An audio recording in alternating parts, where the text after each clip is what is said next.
जिल्लानि तामुलपुर महकुमानि सिङाव थानाय कुमारिकाटायाव सासे गान्जा फालांगिरि हमदों।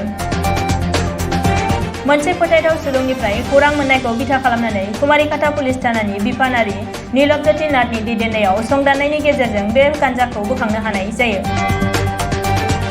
मिथिनो मोननाय बायदिब्ला गांसे मनायाव सोनानै लाबोदोंमोन बे गान्जाखौ। बबेखानि बे गान्जानि लिरथायखौ 9 केजिसो जागोन होननानै फोरमायदों।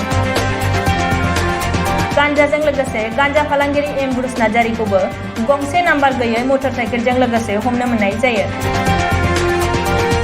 आथिखालाव गान्जा फालांगिरि एम्ब्रुस नार्जारिखौ पुलिस बिफाना जेरा खालामगासिनो दङ।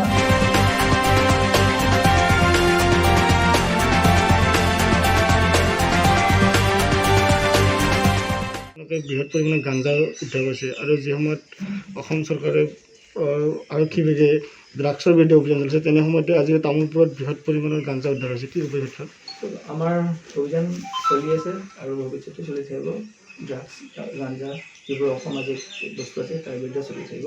আৰু আজি আমাৰ এটা গোপন সূত্ৰৰ পৰা আমি গম পালোঁ যে এজন ল'ৰাই স্মাগলিং কৰি আছিলে গাঞ্জা, আৰু সেই মৰ্মে আমি আজি কুমাৰিকাটা মাৰ্কেটত 12:30 বজাত তাক আমি ধৰোঁ আৰু তেখেতৰ পজিশ্যনৰ পৰা প্ৰায় 9 কেজি গাঞ্জা আমি জব্দ কৰিছোঁ। গাঞ্জাখিনি ক'ৰ পৰা আনিছিলে? এইটো তেখেতে ওদালগুৰি ডিষ্ট্ৰিক্টৰ পৰা আনিছে। ল'ৰাজনৰ নাম কি? এম্ব্ৰুছ নাৰ্জাৰী। তাৰ পৰা গাঞ্জা আৰু কিবা পাইছে নেকি? আমাৰ তদন্ত চলি আছে আৰু আমাৰ যোনটো শিপা আছে সেইটো শিপা ভাবিব লাগিব, সেইকাৰণে আমাৰ তদন্ত চলি আছে। পাছত আপোনালোকে গম পাব। কিহেৰে আনিছিলে?